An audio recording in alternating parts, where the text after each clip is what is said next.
In the agricultural area, the compact Tibetan area near Han district influence each other. Here's a good example in two villages. During the 1958 to 60, they moved many local Chinese people beside the Tibetan village. Year by year, they have a contact in the daily life. They have many conversation. They very deeply influence each other. And then they speak.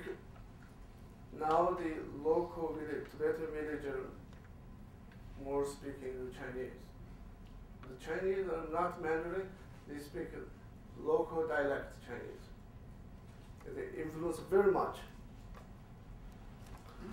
In the township, they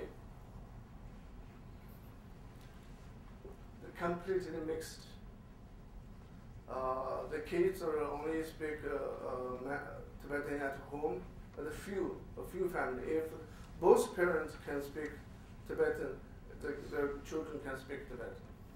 If the one side, or parent, one mother or father, only mother or father can speak Tibetan, and then their kids never speak Tibetan.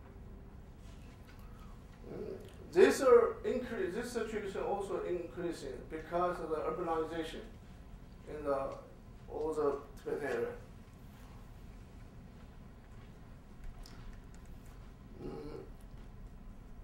This is another example. Is during last 2 weeks, in Guo they implementing the new policy, but this is a new old policy they copied from early year from the Tibetan autonomous regions law. They said if every Chinese Han or rest of the minority people have to learn in Tibet, otherwise we can't increase your salary, promote your position. This program, they said only the period is 1.5 years. They will do that. They're going to do it. This another thing. The third one is Tibetan language in the school.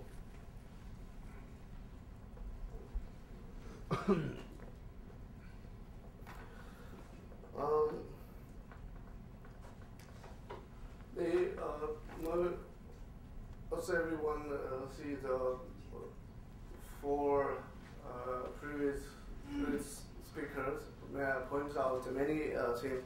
I just wanted to quote here Gustin. What's Gustin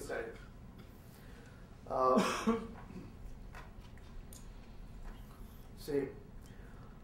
Beijing is not implementing language reforms that would mandate Tibetan language as a standard for governmental office, delaying expanding a program to teach science in Tibetan language in high school.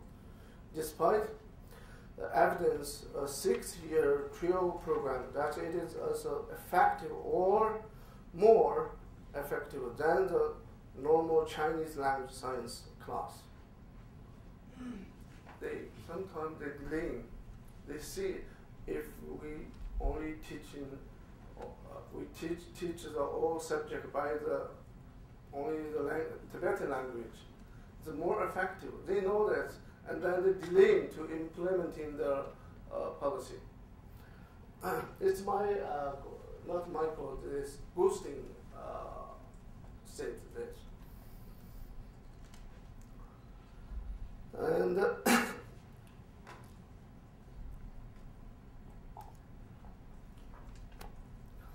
education policy shifting from promoting the Tibetan to introducing Chinese earlier. They wanted to separate their Mandarin as soon as possible in any detailed corner in society.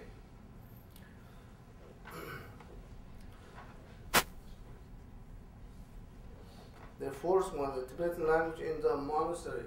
Here, I little bit ago wanted to expand my talk here. In the past, the monasteries, 1/3 religion, 1/3 is a secular ethical system, and 1/3 is scientific institution. This is a good understanding. But in China, any policy maker never had that kind of understanding. They always see the monastery is a roots of the difference from us.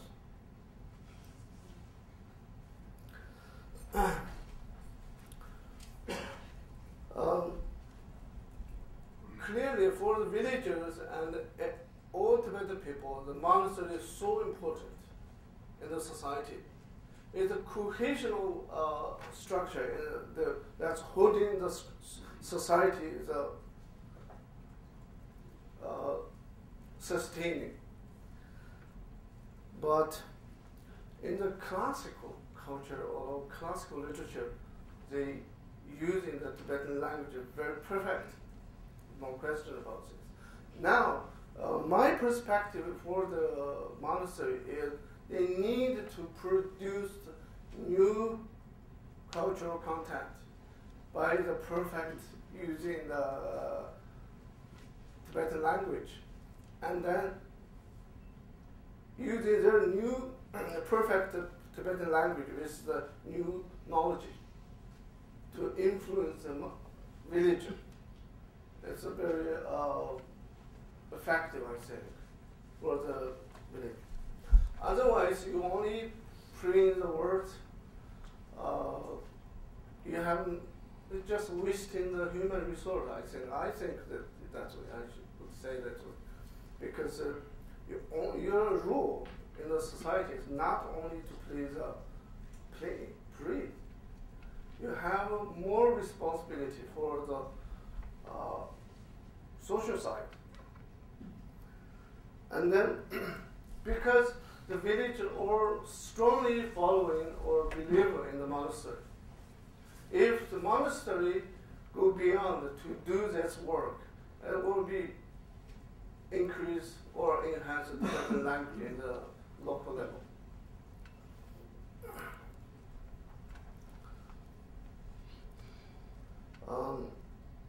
Monasteries should function as a center that's maintain the traditional knowledge and also observe new knowledge to empower Tibetan language in local society.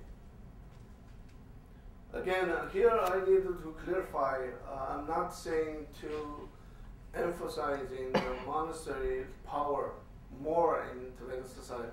I'm asking the monastery needed to work and think more to empower the Tibetan language in the local society.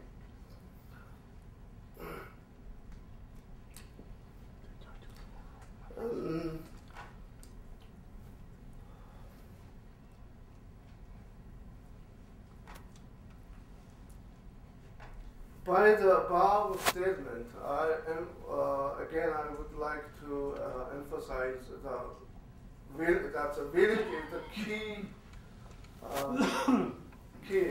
for the maintain and revitalizing the Tibetan language.